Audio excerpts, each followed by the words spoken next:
Hey, it's Drew. This is No Set Path. Welcome back to the show. Today's guest is Sarah Elmaleh. Sarah is a voice actor, voice director, and industry advocate working primarily in video games in Los Angeles, California. She's racked up a really impressive list of credits, including parts in the Halo, Uncharted, and God of War series, as well as a role in Last of Us Part 2. In addition to her work in the AAA game space, she's a huge proponent of indie games where she got her start, and her advocacy work focuses primarily there. We get into all of it, we unpack a lot of it. About 56 or 57 minutes in, my camera started freaking out, and what resulted was so funny, I just had to leave it in. Enjoy it, it's worth it.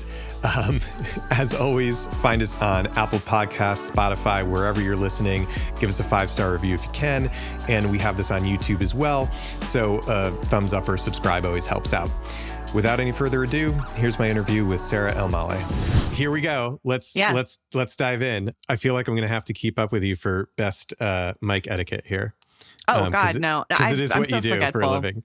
No, it's I know, all good. I know, but like for the podcast, I just, hopefully I won't do anything too damaging. Like I was explaining before, like if I my dynamic range is greater on podcasts, and somehow my vocal dynamic range is greater in life than it is in voiceover, where I kind of am capable of calibrating. I just choose not to in life, and then also in podcasts apparently. So we'll find out. No, that totally makes sense because you're not setting any boundaries for yourself in real life. That's a fact. This is very boundaryless. You literally stop thinking about it. Yeah.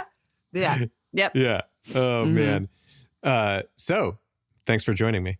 I appreciate it. Thanks for inviting me. So kind. Of course. I'm happy that you're here. Where'd you grow up? What's like your beginning? Just a little taste. I'm just curious. Just a little taste. Yeah. What was growing up like? Well, I was born in New York and raised in first Connecticut and then New Jersey. New York was always kind of the center of my universe. And then moved to Princeton, New Jersey. Video games were not allowed at my school. I went to a very new agey, I went to a Waldorf school, if you're familiar. Okay. A little bit. They were like, no media. And like my dad had worked in movies at a time. Like we were such black sheep. It was like, I was like, I love video games. My dad worked in movies, and they were like, none of these things. Don't talk about them. Don't bring them. Don't. Bad. So it always had the flavor of the forbidden. We were not allowed to own consoles. That was also a thing. We rented them back in the time when you could rent consoles from Blockbuster. Nice. I know. Man. Yeah. Wow. Yep. Yeah, and my brother and I would play them, until our fingers were crooked and our parents were horrified. Which kind of perpetuates the cycle, because they're like, they see how you are with it when you're binging on it for one weekend, and you're like, no, but obviously I'm going to binge it. We have it for a weekend, and it's, I also played at some point in middle school. I discovered I became more of a PC gamer. I had played a lot of adventure games. I'm focusing on the game stuff. I don't have to do that. It's cool. I ask because I'm always curious, like kind of people's beginnings and like where they came from and like where the certain spark that drives them forward comes from. And a lot of times, it comes from a really early kind of beginning place. Yeah. So my dad's dad and mom and his brother were all in New York, and I grew up kind of around them, and they are a wild mix. My grandfather was from a Sephardic Jewish family out of Morocco. And he moved to Brooklyn when he was very young, actually. He married my grandmother, who is half Japanese, half French, Canadian, Irish. And they were very difficult but talented, successful, interesting people. I did actually learn a lot. I did gain a lot of sort of by osmosis, by observation, the way that kids just kind of soak up stuff from my grandmother. I think there are pieces of my grandmother as an artist in my values. I think she was really, I would like to think so. Maybe this sounds like a flex now, but she was very, very allergic to pretension. I mean, she comes out of like ballet. She was a dancer, and she joined the ballet company, the Ballet Russe de Monte Carlo, when she was 13, and then she was on Broadway in the 40s, and she was one of the earliest members, or first generation of dancers in American ballet theater.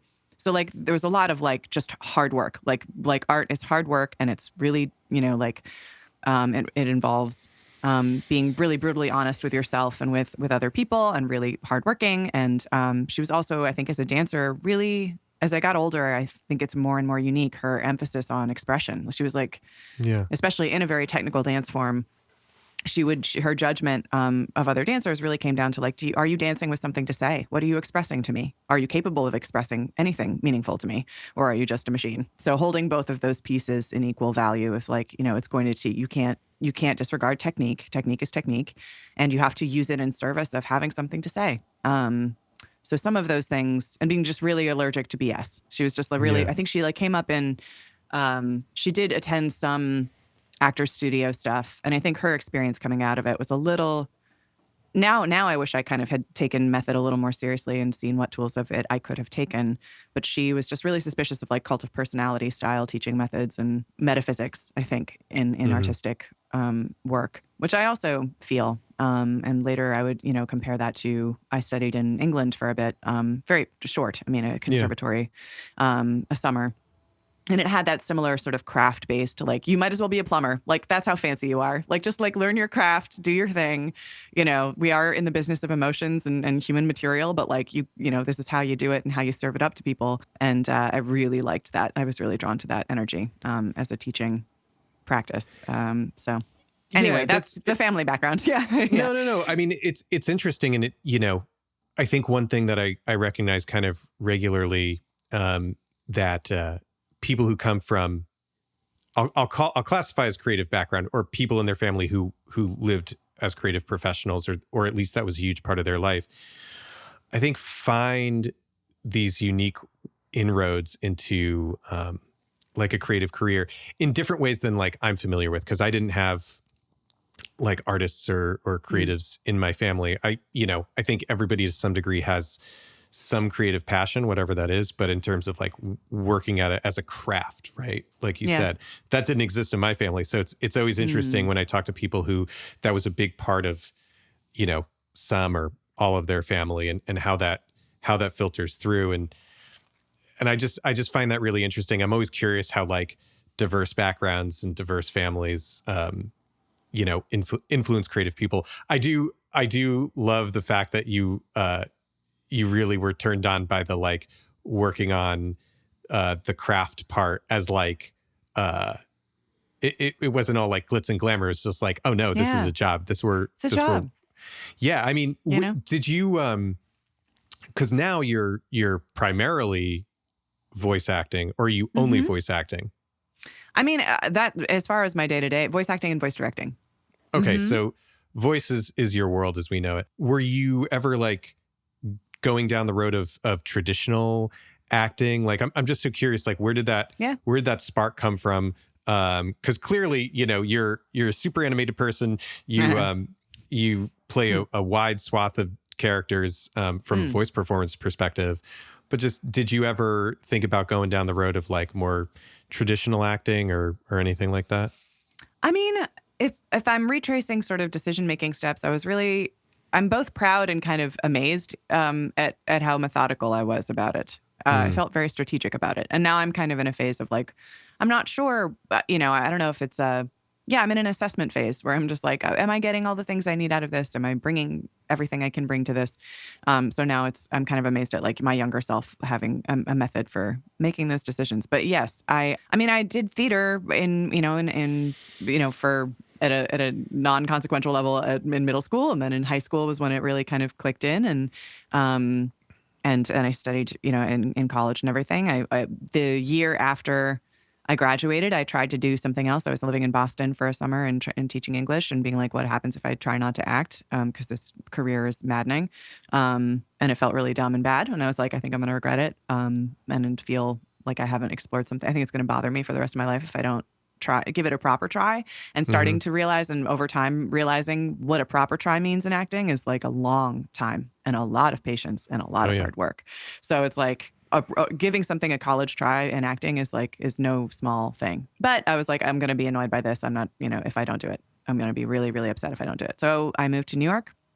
And that was when I was like really kind of doing a bunch of stuff. I was doing indie theater with, friends and alums from Wesleyan. I was repped by Innovative for voiceover and on-camera commercial. And poking at that a little bit. I still would like to, just the discipline of acting on camera does interest me. I mean, I do like, my face is probably almost over expressive, but as far as like what you can communicate with your face is interesting. I mean, like purely, again, maybe on a craft level or just an experiential level on camera interests me. But I quickly realized that like auditioning, I hate monologues. I've always hated monologues. I think it's finding a good monologue that you like auditioning with feels like finding the love of your life to me, like that level of luck and like good for you. Because I just find them to be massive potholes in most things unless handled carefully in most plays. So I hated auditioning with monologues. I was not a huge fan of being judged by how I look and having the audition be over almost, by the time I walk in the door. Maybe I was overestimating that. I mean, they have seen your headshot, who knows?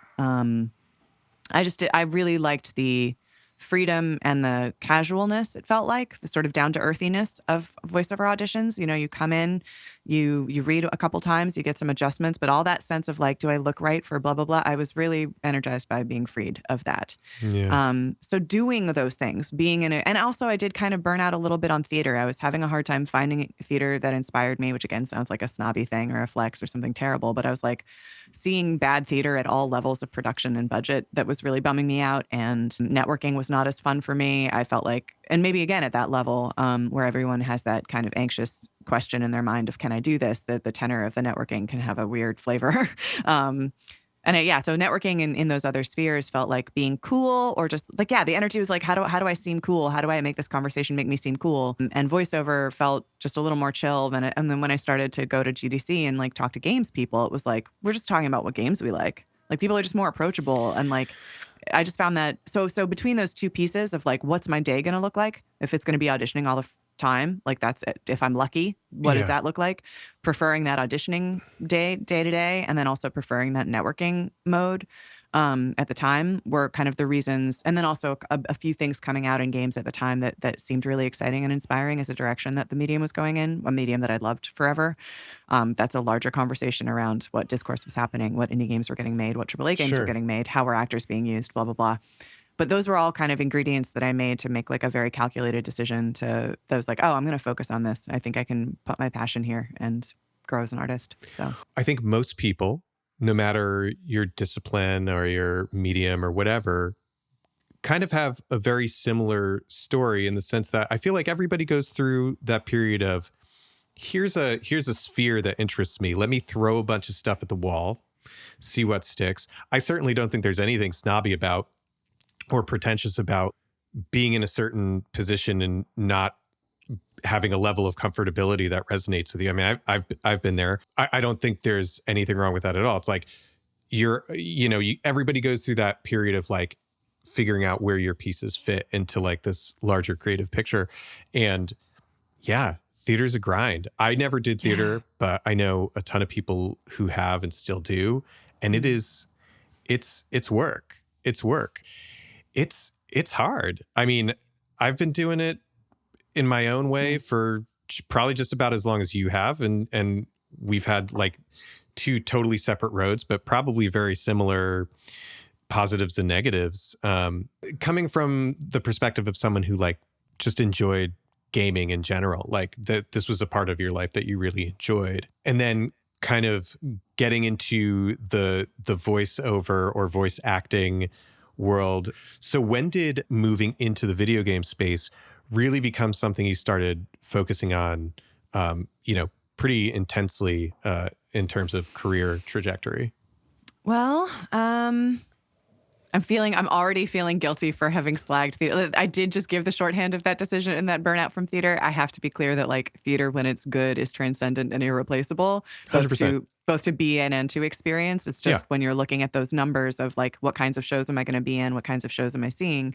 How do I find my artistic family in theater? And it's just like it was kind of grim of just like how many bad productions am I going to give so much of my time to in my life, Yeah. Also, to interrupt you just for a second, it's like, as with anything, as you engage in something professionally and the curtain gets peeled back, no pun intended, and you start to see what really goes into creating the things that you love at, a high level, it's very easy to like kind of become disenchanted. Yeah. Yes. So, that's why people change directions. And, you know, that's why I left music and found filmmaking and visuals, because it was just a better fit where I could work really hard and like kind of burn myself out, and it didn't bug me as much. That being said, it's like, yeah, when you see what's going on behind the scenes, it, you know, it kind of changes the dynamic for you. Yeah.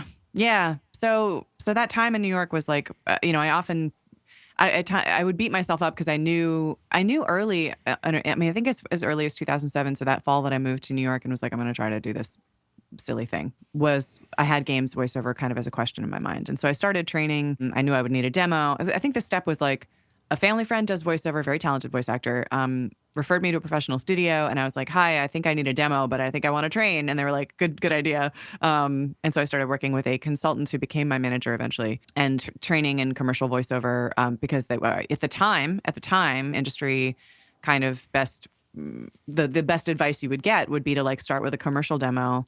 That would be your main value proposition to an agency, because that was where the money was in union voiceover. I was lucky enough to take a business class, because this never happens. No one, I mean, I'm so glad she offered it. My consultant taught it a class at NYU on the different contracts and what they pay, and what they're like. And so it allows you to make a responsible, semi-responsible, still voiceover, it's still a lottery, but like kind of to know where you're going to, how to diversify and what's, you know, what you're incentivized to diversify in.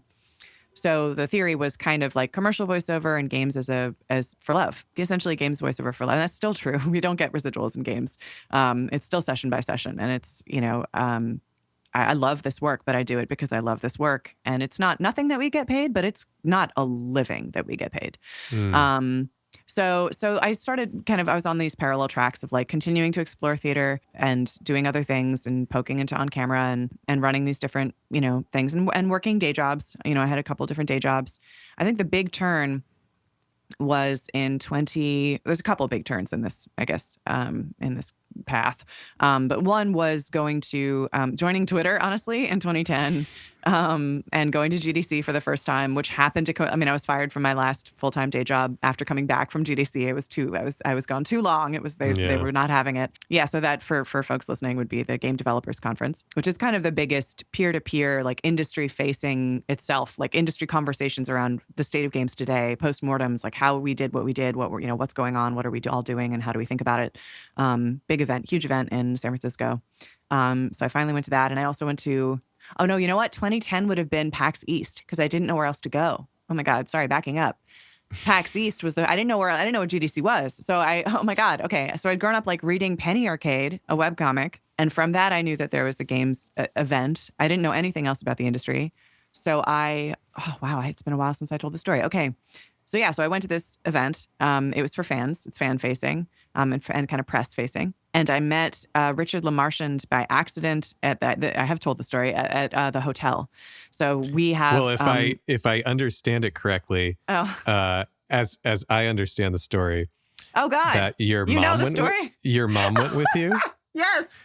And said, that man has a speaker badge. You should go talk to him. Oh no! I did my homework. I did my homework. Oh, Lord. Oh boy. Well, yeah, that's what happened. My mom stage mommed me into talking to this man with a speaker badge. And I was like, I don't want to accost this man at breakfast. He's not even on the show floor. He's not expecting to be interrupted. But my mom was like, you should just do it. Bless her. Thanks, Mom. R.I.P. Yeah. So I went up to him and I was like, hi, I'm an actor. And he was like, we do great stuff with actors. And that's not him. He was very articulate and I was very naive. But yes, and then finding out, I didn't have a PlayStation at the time, but he was the co-lead game designer on Richard LaMarchand, famously nice human being, like literally famously nice human being in games. Mm-hmm. Yeah, he was co-lead game designer of the Uncharted series from I think 1 through 3, which is dope. I love those games. Yeah, they're great. Yeah. They're great games. So I went home and watched, because I didn't have a console. I just watched a YouTube playthrough of all of Drake's Fortune and was like, oh my God, like it's not just that they're doing good work with actors. Like these are actors who have beautiful chemistry with each other. They're clearly recording together. Like they're actually being human with it. I mean, it's obviously like an adventure serial energy, like genre kind of setting. But they're really being human beings with each other, and they're delightful and funny and touch. I was like, this is more alive and kind of detailed and than I had grown up necessarily hearing in a lot of game voiceover. I do have early inspirations from game voiceover. It wasn't always bad. It's just that lots of people didn't and still don't know how to do it right. But people have also been doing it right since day one. But this was a big moment where I was like, if they are really rehearsing together and kind of really being human together in the course of this process, and like that's how this company is wanting to engage with their actors and collaborate with their actors, then I want in. Then I was like, then if that's where this is going, this space is going, then I want to be there. I want to do that. That's what I want to do. And so that really cemented my sense of like, it's not just that always being in games would be fun, and it is always fun, no matter what kind of stuff you're doing or what kind of game it is. It's that there's the potential for really meaningful, like nourishing work. Was maybe there was a hope that would be where things would go. So that was like a big turning point. And then I followed Richard on Twitter, and I followed everyone he followed on Twitter. And that introduced me to, again, like just an era and a community of folks who were thinking about games and talking about games in a way that was, for lack of a less snobby word, like intellectual or intellectually stimulating and like, critical in the same way that we, on the same level of the way that we critique other media objects like film and TV. And I was like, this is exciting. And it feels like we're doing something new and we're being smart about it and passionate about it and sincere about it. There was like a lot of really nice energy in the space at that time. It made me find Baby Castles, which was hosting kind of really scrappy, arcadey gallery events. That was like an incredible space to discover and meet and sort of mix with indie creators at the time in New York. I met Dave Gilbert at Wadjet Games, who's been making adventure games out of New York for a very long time. I got to work with him. Those are some of my earliest collaborations. So yeah, that was the steps. And then I think the following year, it would have been 2011, would have been my first GDC, after which I got fired from my full-time day job, took a part-time job at Kill Screen, which was a magazine that was putting out the kinds of discourse I was inspired by, and really became a full-time voice actor at that point. Thanks also to a lot of ads on Pandora, I will say. A lot of ads, yeah. Yeah. I mean, you found something that resonated with you. You found something that you could really dive deep down the rabbit hole with, and kept feeding your interest. And that's really cool. I mean, I've been to GDC once. I've been to... And we happened to meet then? We met at like your one GDC? Did we meet? I feel like maybe we kind of crossed paths before that lightly. Oh. I'm not sure. Last time I saw you, you had the long hair. Oh my God. Yeah, not anymore. Nope. Yep. Been a long time. Yeah. Having experienced kind of on the outside a little bit, the outside edge of the video game industry, or not even the industry, let's call it the community. It's really a more better description. There is that intoxicating factor. There is a lot of passion in that world that certainly interested me for a long time when I was, full on working in music. So I can see where that just kind of grabbed hold of you and brought you in like a really great positive way. I feel like New York for a lot of people is where folks get started and they kind of cut their teeth. And then in certain disciplines, it's a jumping off point to, something different. And in your case, moving out to LA, what was the impetus to move out to LA? Was there like one big thing? Was there a couple of things? Like what took you from New York and brought you out to LA to kind of pursue the next level of your career? I mean, I learned fairly early on that, at a certain scale, character-based voiceover, animation, and games both were really out here in LA, that I was in the wrong city. Yeah. So I was able to do, and this is still true, that indies are largely recorded from home, one might say. And so that is freeing. If you have a remote setup, you can I've recorded many games from home. And so I did as many indies as I could from my own networking, basically at GDC and on Twitter both. So I just felt like I kind of got to the end of my capability there. Like I was like, I'm not going to be the exception unless I were famous.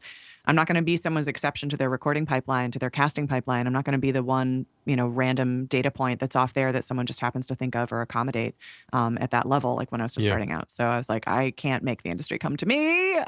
I've been here too long. Even though I love this city, I'm still romantically in love with that city. I identify with that city in a way that I don't identify with LA, although it's been really good to me and I feel guilty because I'm grateful for all how it's been good to me. Sure. But I loved my city. I did not want to move. So I stayed for 7 years and I lived my life with my partner there. And I loved my friend group was very diverse and interesting. And, it was just it just felt homey. It feels like home. So I stayed as long as I could. And then my mom died in 2013.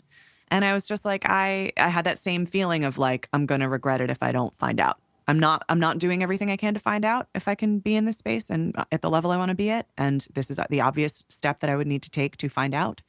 And I can't just sit here anymore without taking that step. So I flew out to LA. I stayed here for about a month and took one meeting with an agency. It was the agency I wanted to, it was my favorite. It had all my favorite performers there and had been there for a long time. And they signed me. And that was thanks to a couple different referrals, one from one of my idols and, had maybe lucky to call a mentor, and another from the manager that I had at the time. And so, yeah, I was kind of hoping to be bi-coastal with my partner at the time, but they were not having that. So that ended. But I moved out in March of 2015 and thankfully with already an agency relationship. And so I was able to I remember that feeling of feeling so grateful to just be in the mix on the stuff that I wanted to be auditioning for, like just to have the opportunity to audition on the stuff that on the full spread of things. I didn't want to let go of indies. I still don't want to let go of indies. I love indies, but also wanting to work on big stuff too. I was like, oh, thank God. And now at least I'm getting a shot,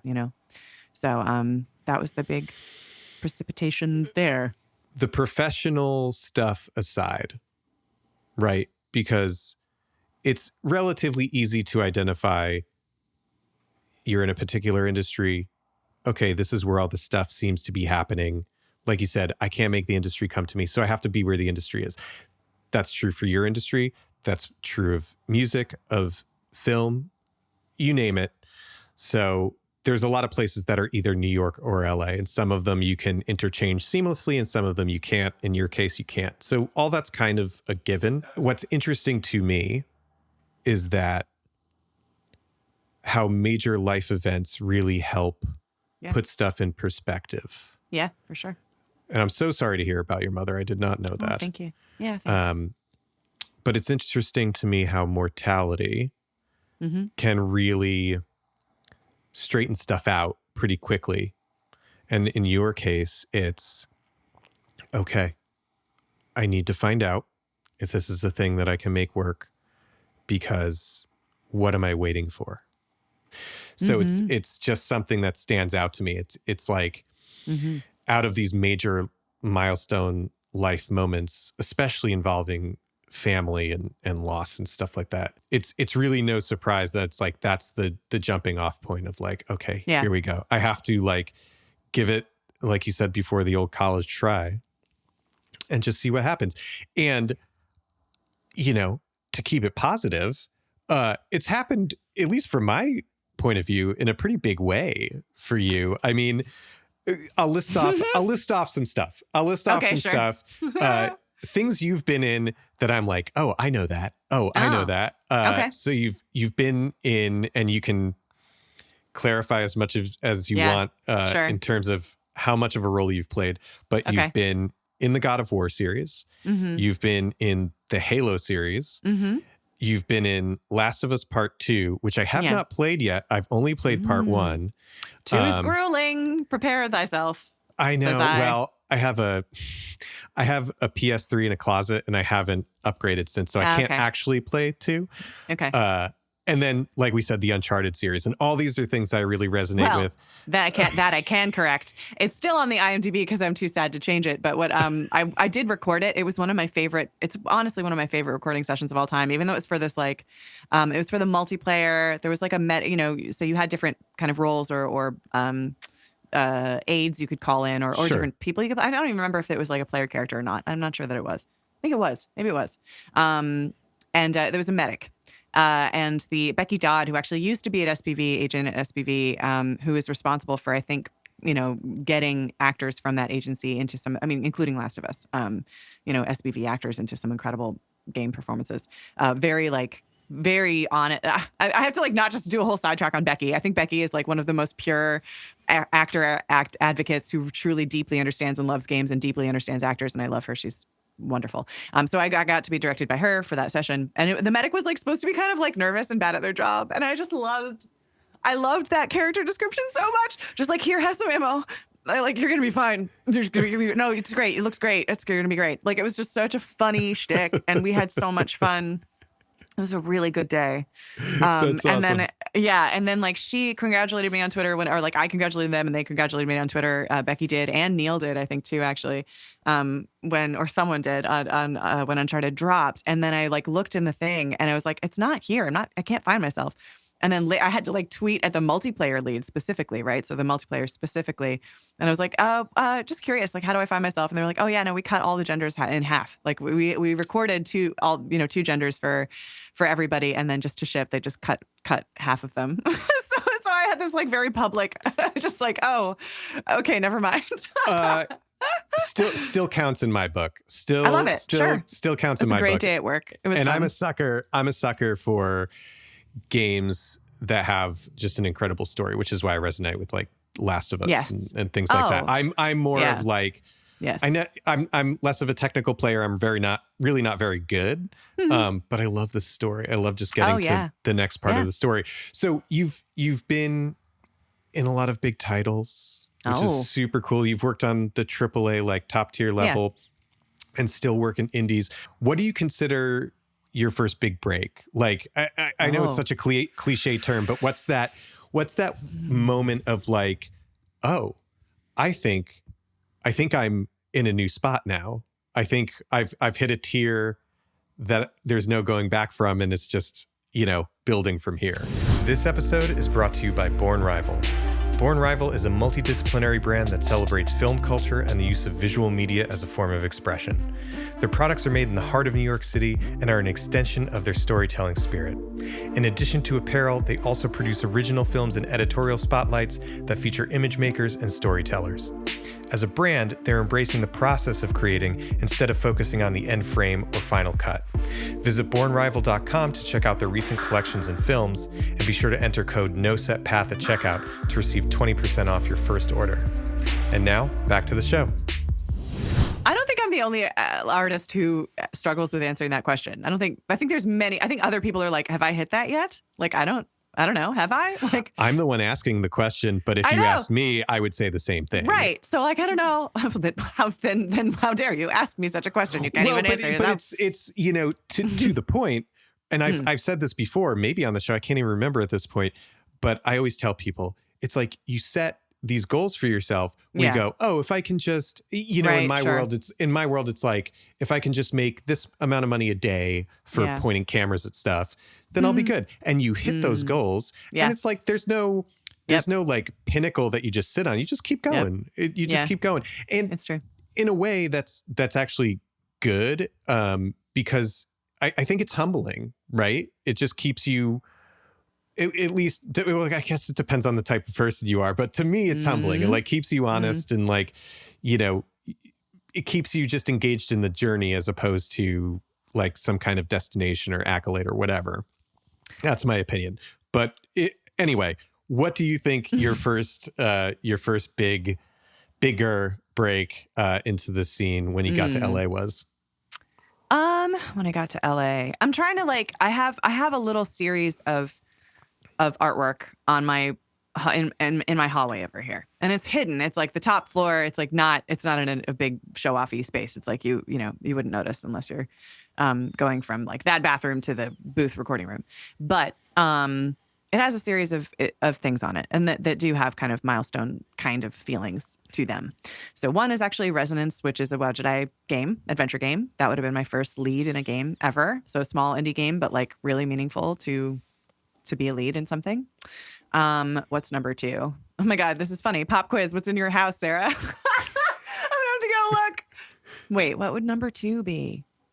No, okay, I know. It's Anthem, which is skipping ahead a bunch. I would say getting to LA and being in For Honor is probably, if I had a For Honor poster. I have a For Honor. I have an empty, because I used it all the coffee. There was like a weird, Death Wish Coffee did a completely random video game tie-in with For Honor, and so there was like a series with the player characters on it. So I have like a coffee bag with my the male version of my character on it.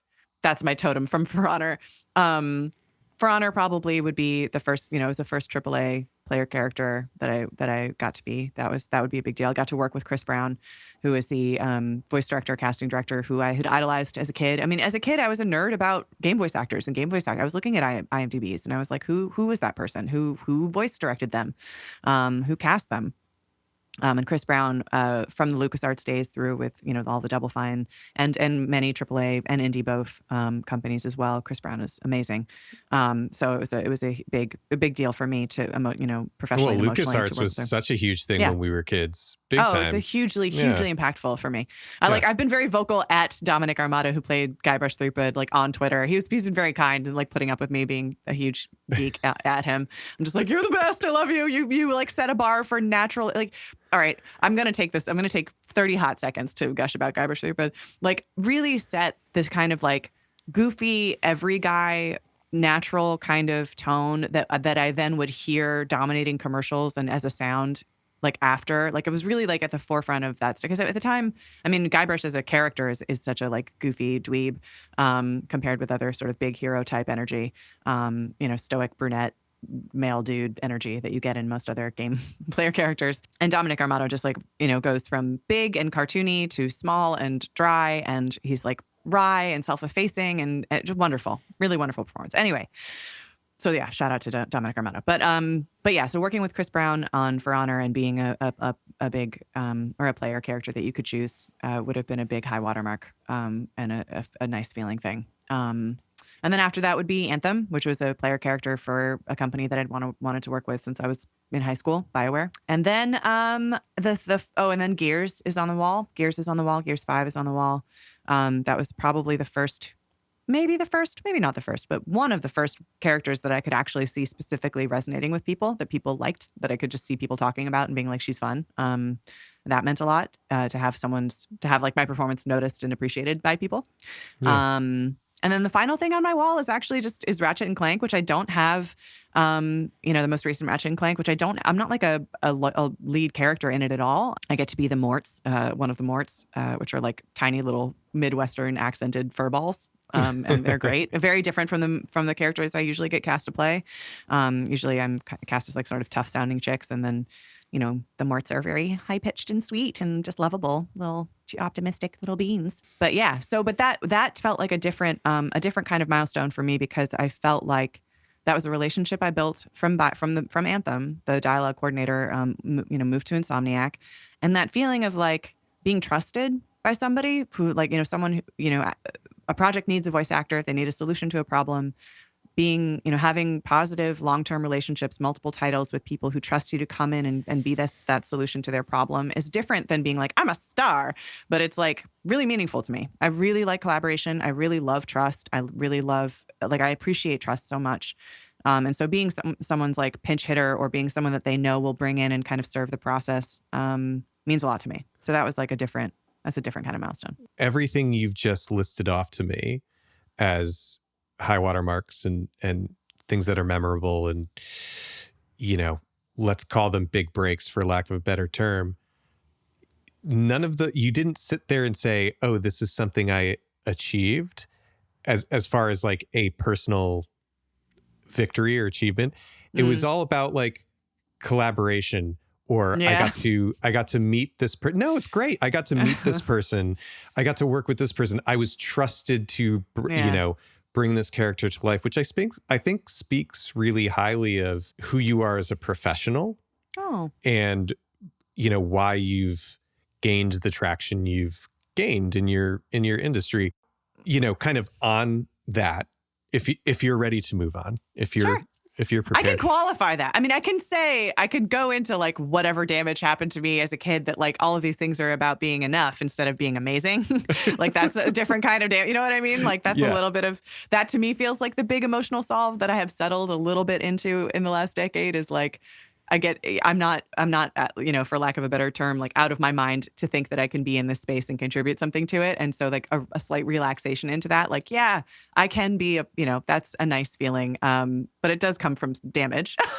Like if I were walking around being like, I'm enough and I deserve to be here, that would be a different story to tell. But everybody's got their Sure. stuff. And which is, without going into detail, it's like important to point out too, for anybody listening, it's like, everything is built on, history, personal history. Yeah. Yes. And honestly, like the negative really contributes probably more to building your character as a person than the positive does. It's just what you do with it, really, Mm-hmm. And on all of this, right? It's a really good segue into the fact that you do a lot of speaking, a lot of like advocacy work. Yeah. I was just curious if you could tell me a little bit about what you do. I did a little bit of research, but I just want you to like clarify it for me. It seemed like you have done or still doing, you tell me, on bridging the gap where people who are like SAG-AFTRA, who are working on, unionized games where there's a certain set of regulations and contracts and so on and so forth, that they still have the option to work on indies in a certain capacity, which is something you're obviously super passionate about and what gave you your start and all this stuff. So talk to me about the advocacy, because I think one thing I kind of wrote down for myself is that, the why, and you might just tell me this is all comes from damage too, but like, yeah, sure. Probably. Why not just say, okay, I've achieved this. Like, let me keep building my career, and like, why not just focus on you? Why turn around and say, okay, I need to kind of contribute more to the community through this advocacy and through like contract negotiations and things like that. Something I'm super curious about. Yeah. It's a really good, we'll never know if there are a couple moments and, maybe after Anthem, like I could have, and the advocacy starts before that, but there is, I have never imagined my life if I had stayed in New York. I've never actually envisioned it. It's really interesting.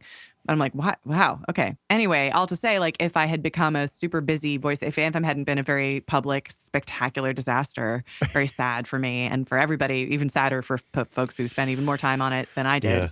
Yeah. Also a very precious working experience, which is a really good lesson, right? Like I think, and partially answers to, you mentioned collaboration. I talk about, I say the word collaborate and collaboration, like it's all I think about. It's all I want. It's all I'm, trying to create. So yeah, and sometimes it's all you have, because if you don't like invest in the niceness of the experience of making the work, sometimes that's all you'll get out of it, right? It's not going to be a success. Anywho. But yeah, if I had been a busy enough voice actor at any point in my career, maybe I wouldn't have had time for all the. Would I have still made time? Would I have still found ways? Probably, possibly. My mother is probably a big part of that. My mom could not enter a hobby or a community or a space and not try to make it better. Like she couldn't just, if she saw something that could be improved for all, she was just going to get in elbows deep and try and fix stuff. It's in the genes. It's in the genes. I think it might be in the genes. Yeah. She was a labor advocate. I mean, she was in the, there was, I guess, I don't think it was the first flight attendant union, but it might have been the first American Airlines union. Early days, unionizing flight attendants, and she was like their first treasurer. I mean, she was really like 70s, overturning some wild workplace stuff, because you can imagine. I'm sure. Yeah, being a stewardess before my mom meant being, you couldn't get married, you weren't supposed to get married. You had to stay under a certain weight. You had to like regulation makeup. Like the stuff they were tackling was pretty wild. Yeah. So I often wish I could talk to her about that stuff. But so that is right. Maybe it's genes. I think it's two things. It's either it's genes and also not being busy enough. So, because you just I chose games not just for, to focus in, not just for myself, but for the kinds of, I wanted to have good conversations. I wanted to have good working experiences. I wanted to be part of a community that felt, so I mean, I filled so much of my other time, not being the busiest voice actor on the planet. I was like, I have to stimulate my brain. I'll go nuts if I just sit and wait for the phone call or wait for auditions to come in.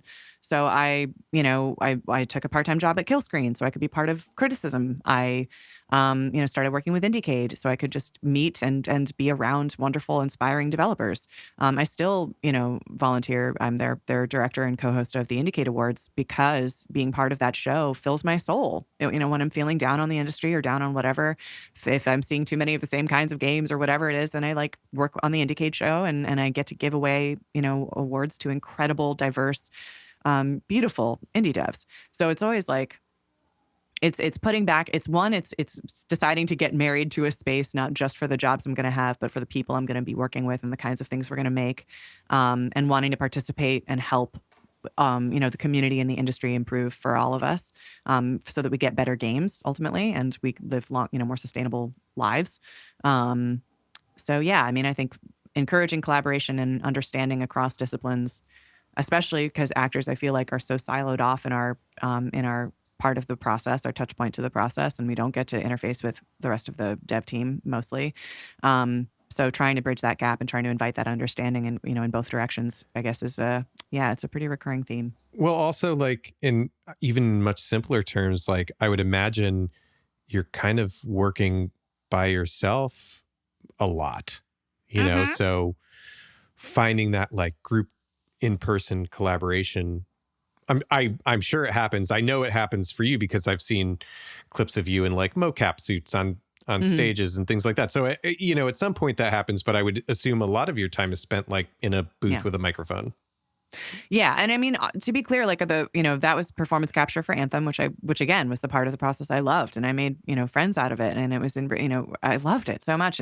Because I have not spent as much time putting, getting credits and getting footage from on-camera work, I'm at a disadvantage in terms of auditioning for PCAP. And so it's been hard to get back on that stage. But collaboration is what I crave. So I try to act in service of it in a bunch of different ways, I guess, but also to keep my brain activated, Not only the giving back to the community aspect, but also, my takeaway is definitely the re-energizing part. I feel that for sure. It's when you're feeling burnt out. Mm-hmm. It's where can you go that still keeps you engaged with your community, but in a different way, that builds you back up, right?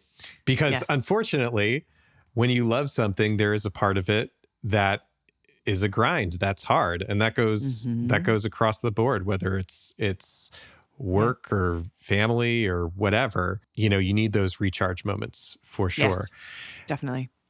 Also the other thing I'd love to talk about a little bit is Queer Vox that you're involved with as well. Yeah. Just to kind of spin that off of the advocacy work.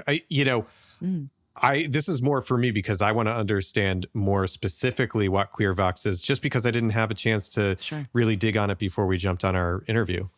How dare you? You've done more research than anyone I've ever talked to. I apologize. Yeah. Well, you should. No. So Queer Vox is it's a community, it's a workshop, it's classes, it's a space for queer voice actors at various levels of, wherever they are in their career, on their career path.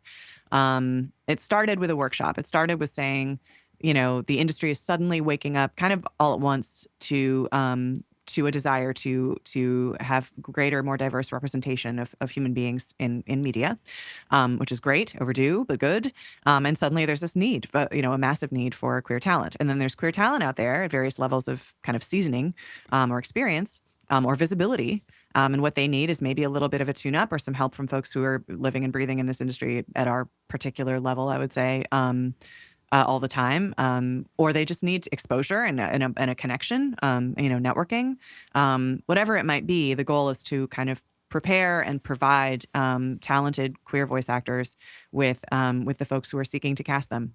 So we have a core workshop that we offer that includes, one segment on animation and interactive and sort of base level improv kind of acting tools. I teach the interactive component, and we have one-off workshops. Sometimes it's about, vocal identity, exploring your vocal identity, gender affirmation technique. So there's technical classes around voice stuff. I taught a class recently on how to take bad direction, how to translate bad direction into something you can use based on your own tools, which was I was so nervous. God, again, speaking of trust, like the trust that those students put in me to give them for them to receive like purposefully bad direction from me and trust the human being that I am, that I don't mean to insult them, or like, it was such a delicate. Yeah, but what a great idea. What a great idea, because it's reality. I mean, that's a thing.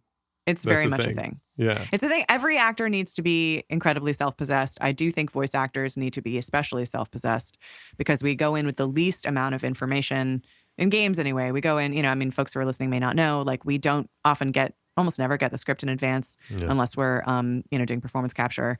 So it's all cold reading. You have no scene partner usually to react to. Very few things are recorded ensemble. And you're just in a booth. All you know is the booth. It's this vacuum space, soundproof vacuum space, and maybe you hear one voice on a talkback or several. I mean, as a director, I kind of let the talkback be a little more open than some, which comes down to the same, like, kind of how to collaborate, teaching people how to collaborate so we can share space and kind of work together. Anyway, sidetrack. But yeah, we come in knowing nothing, and you're beholden to someone who either knows how to put a flashlight in your hand or doesn't. And so you have to know what you can rely on, how to make best guesses. I mean, improv is the best training for voice actors, because you have to make very, very bold, decisive choices with almost nothing to go on. Just your imagination. Game voiceover is the most imagination reliant type of acting I've ever had to do. And also probably speaks to my childhood and being a very, like, imagination, like living in my imagination as a kid, feeding it and making it overgrown, and beefed out so that I could do this job.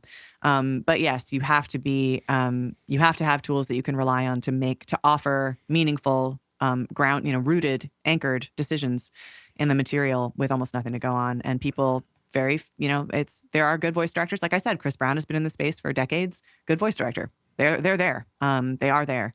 But you're not even guaranteed a voice director on jobs. Like, you might not have someone who understands how actors think at all. You could be directed by a cinematics lead, a writer, an audio director. I mean, just who gets to talk to you and try to convey to you what you're supposed to do is a total grab bag. Very few things are standardized in games, period, right? Yeah, yeah. So you have to you have to have your own way to get the information you need and to navigate the session. Yeah. So, yeah. It's also cool that you are now, well, I don't know how long you've been in it, but you've moved into also voice directing. Yeah. Yeah. I think that's, I love it. It's fun. Yeah. Yeah. I think that's a good space based on our whole conversation and everything I know about you, like a good space for you to be in. Thanks. Is there anything you don't do? I don't think you, I think you have too much free time. Actually, funny enough, on that, we've talked so much about career. Sure. And all that is, what else could there be to discuss, Drew? Tango. What else is there? Oh. Tango. Okay. Sure. What do you want to know about tango? I say it a little bit in jest, but the point is, I can go into it. Yeah.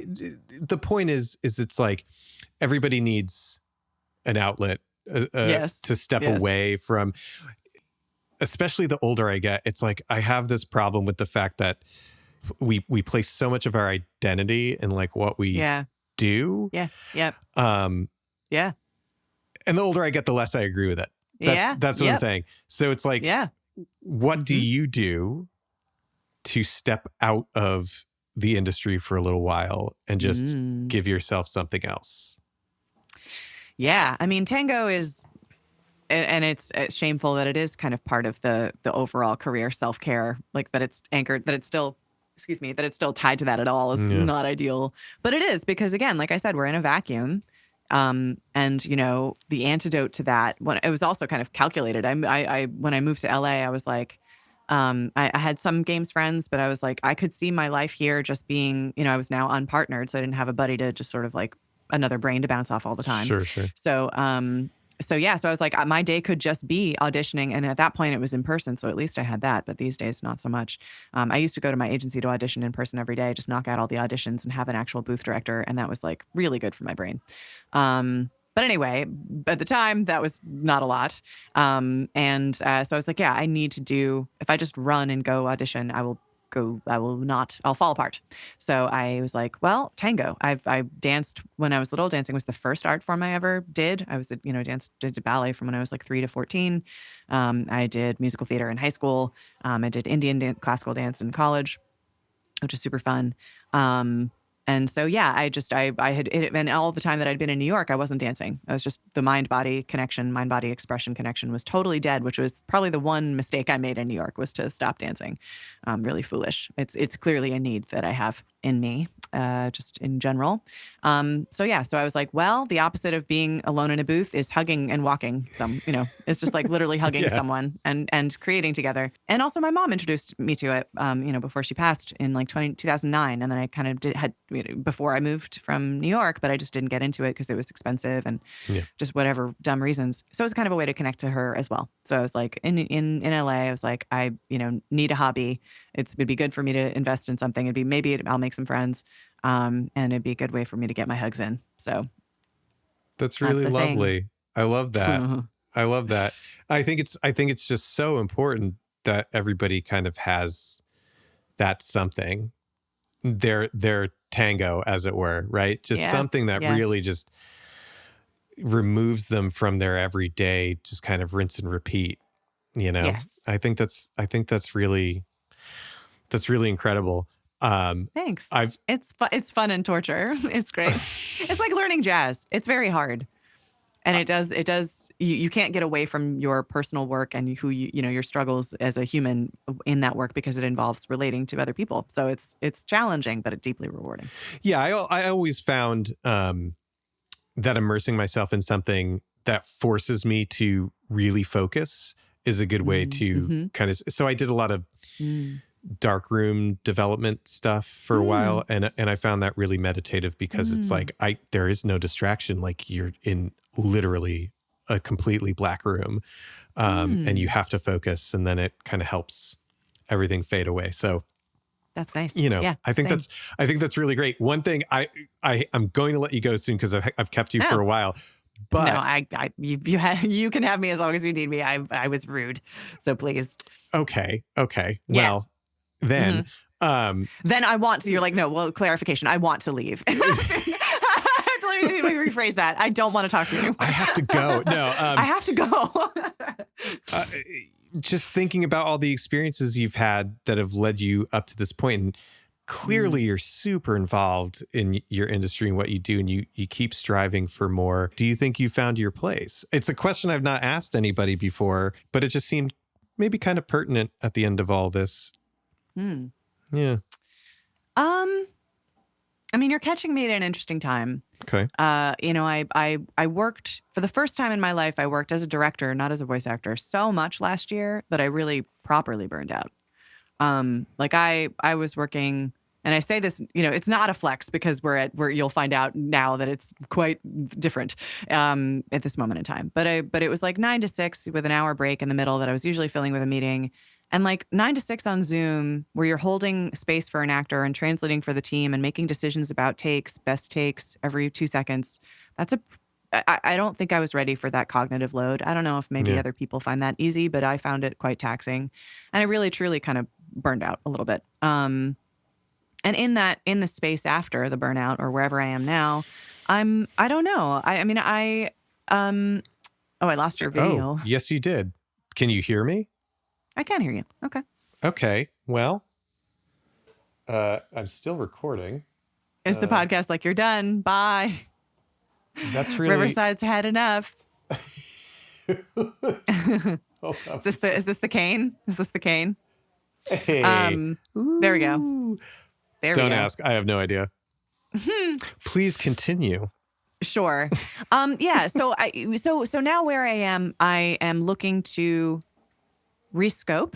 I still love when I'm in session. I still love it. I love directing actors in session. I love being in session as an actor. Realistically, those numbers of like how often I get to do that are so variable. And there's a few things going on in the space, maybe a bit of a dramatic downscaling in the types of discourse that I told you I was inspired by, just different industry stuff that kind of is weighing heavily on me. Like, I'll just say that like, I don't tend to feel like I've achieved very much. and so because I don't think of it that way, or there's always whatever it might be. Well, we're very same. We're very same in that respect. I mean, yeah. I feel connected to you in that way because I've had a chance to like film celebrities and like work on fancy jobs and like I'm just trying to do good work. I'm just trying to do good work and like be as creative as I can. And I don't really think about it in that context. It's hard for me to imagine leaving this space. Kind of just to randomly pick up somewhere in the middle of that answer. So I think I'm in a place of like, I came in with a lot of energy and a lot of vision for like how this industry would be in terms of like, spreading this message of collaboration and putting my hands on wherever I could to try and encourage the development in this vision that I had for how we could all be working with each other and experiencing games and talking about them and all that other stuff. And I think I'm in this moment of feeling a little bit, lost you again. It's okay. Oh my God. It's oh so my funny. God. It's ridiculous. It's so ridiculous. I should just leave it. This is just a cliffhanger. We should just end the podcast here and you'll find out if I'm still doing anything that I'm doing. Yeah. Oh my God. Yeah. Anyway. Oh my God. So stupid. Okay. It's so funny. It's not. I got to take my headphones off for 1 second because I'm going to put a new battery in so we can actually just like finish our conversation. Finish the podcast. Like the never-ending podcast. Normal adult people. Hold on 1 second. Sure. We can pretend to be that. That's fine.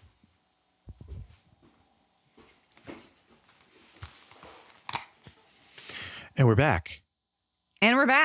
I've got half a battery. I'm ready to rock. I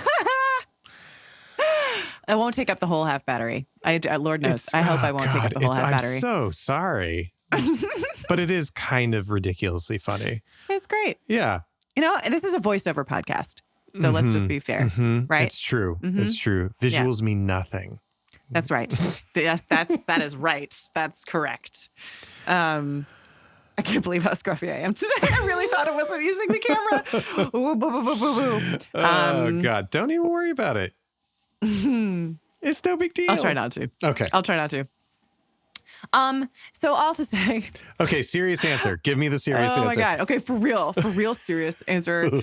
The serious answer is I am, and I think it is maybe like I think you alluded to this before, is like you when you see things, when you're in some space long enough, any space, whether it's a country, a town, an industry, whatever it might be, you see the warts and all. And so there's a moment of, or your parents, you just come to see them in their fullness, and maybe that involves some disappointment and some renewed appreciation in different ways. And, I've been in this space now over a decade. And so I think I'm just in this space of refocusing, trying to be as like small about what I think that's the shift, is like everything I kind of brought, the energy I brought into this space was super grand starting out, which is a very youthful thing to do. Right. And now maybe I'm just like, maybe I choose my steps a little more carefully. I had a conversation with my agent. She was like, you don't actually have to audition on everything. And for years, for a decade, for more than that, whatever, I've always thought if I don't audition on everything they send my way, then they're going to think I'm a bad business partner, like essentially, right? A difficult actor, they're going to feel I'll be letting someone down. And she was like, people actually, some games people at least like kind of know who you are. Like, like they're not, you're not coming at like a newbie, but I have been in a scarcity mindset, or like I have to, like a shark, I have to swim as fast as I can forever and never stop, or I won't, or nothing will happen. And so deciding to say, maybe I don't audition on everything, or maybe I just really focus on finding my people job to job, like really, whatever it is, I think I have to rescope my expectations and the effort that I'm putting out and where I focus my energy and attention, and kind of, and the expectations I have from it. Maybe I can't overhaul the entire industry on my own.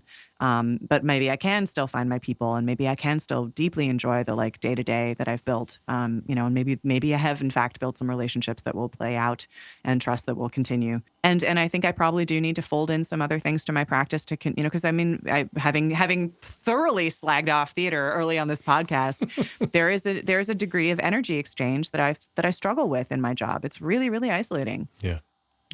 Sessions are short. I finish most games in like 1 to 6 sessions. 6 would be a lot. 1 to 6 sessions. That's 4 hours each, right? So like many of the games that you've mentioned, 1 session, that's 4 hours. Yeah. When you break it down, it's really not that much. I think from the outside looking in, it seems like a lot more than it actually is. Sure. In terms of the time, what I know I love is collaborating, and the time I get to do it can be very short. And so, and again, it's also totally isolated from the people who are eventually experiencing it. Unlike with theater, right? In theater, you have energy exchange with your scene partners, the team that you're working with to make the production, and the audience in real time. And so Tango has been part of trying to get energy exchange back in my life. And maybe there are other things that I add to this mix that I want to, I've been looking into the immersive theater space and escape rooms and things. There's lots of really interesting ways that interaction design is entering into narrative spaces and dealing with maybe on average some more human material than just shootery type settings, right? And this is another reason I love indies, right? By the way, but yeah. So I'm in a newly in a kind of a low key exploration space of like what, if any, other ingredients I want to add to this mix, moving into my next phase. So you've caught me at a weird time. Or maybe a good time to be retrospective and forward looking both. I don't know. That's a really great spot to wrap it up. Yeah, because life is weird and perfect all at the same time. All the time, I think. Anyway. Okay, well, before we go, if people want to find you online, they want to learn more about you, where can they go? Where can they find you? This is also the paradigm shift we're leaving out of. Twitter was like I'm not going to spend another 20 minutes bemoaning the fall of Twitter, but for years it was where I networked with people and had fun with people and relationships that I was just a handshake at a conference. I could now kind of get a better sense of their brain on Twitter and vice versa. So it used to be, you can still follow me on Twitter. I'm there still, against all odds. That's at Selmaleh. It's at Selmaleh in most places. So Selmaleh. When I tweet, it's either like retweeting other stuff or tweeting announcements, or my sense of humor is maybe from this podcast you will actually have enough to understand what I'm talking about when I make jokes on Twitter. That would be good. But I have been told it can be quite obscure. But it's really me. So yeah, Twitter. I'm on Instagram at Selmaleh. Mostly that's usually travel pics or game announcements. Where else? I do have a website. In theory, I have a mailing list. I do have a mailing list. It's I will always attempt to center the mailing list around a resource. It might be specific. I'm not sure if this is your audience, but I do tend to try and include a resuce that people can use to work with actors better in their games for free. I can't do TikTok, but I'm there. Don't either. It's such a deeply entertaining space, but that level of again, I'm of a Twitter generation that was lazy. I could bang out 140 stupid words, but making a whole movie is so much. I'm very impressed, but I don't put out a lot on TikTok. I think those are all the places you can find me. Very cool. Well, I'm going to put links to all this in the show notes. Sure.